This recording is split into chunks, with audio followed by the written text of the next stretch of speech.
जेव्हा रात्री जे मोबाईल घेतो ना, रात्री 10च्या नंतर 10, 11, 12च्या नंतर आपण मोबाईल हातात घेतात. नाही म्हणजे मला माहिती इकडे सगळी मुलं घेतात.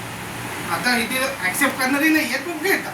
पण ते सगळ्यात धोकादायक आहे, कारण त्यातनं जे लेन्स बाहेर पडतात ते तुमच्या डोळ्याच्या या बाजूला इफेक्ट करतात आणि हायटी इफेक्ट करून ते तुमच्या मेंदूला इफेक्ट करतात.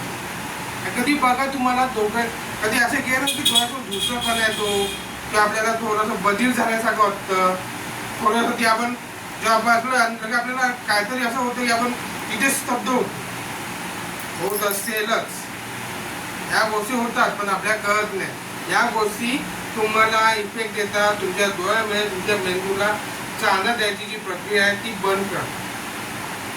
कारण त्यावेळी तुमची 10 ते 12मध्ये लाईटी बंद झालेल्या असतात, पूर्ण काळोख असतो आणि काळोखात उजेडात जे बघतात ते प्रखर उजेड पडतो, तो उजेड बरोबर डोळ्यावर इफेक्ट करतो. ही गोष्ट कोणालाही माहीत नाही. आपल्या डिजिटल साक्षरता करायचं मान्य आहे, कुठल्या लेवलला आज जो तो मोबाईल घेतो. कधी मोबाईलमध्ये IRCTC बुकिंग केलं का कोणी? माहिती आहे का? असं कोणता ॲप आहे जिवंत? माहिती आहे? उत्तर द्या. माहिती नाही ना?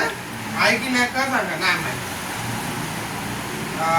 आपल्या ह्याच्यामध्ये GTA गेम आहेत, माहिती आहे? GTA, Vice City, लुडो आहेत ना? आपल्या गेम माहिती आहे पण ॲप माहिती नाही. हा प्रॉब्लेम. लोकल ट्रेननी प्रवास करताना एक आवाज येत असतो ट्रेनमध्ये, लाईनीत उभे राहू नका, योग्यचं तिकीट काढा, लाईन टाळा. ऐकलंय कधी हा असा आवाज? त्या ट्रेनने असा प्रवास केलाय, लोकल ट्रेनचं बोलतोय.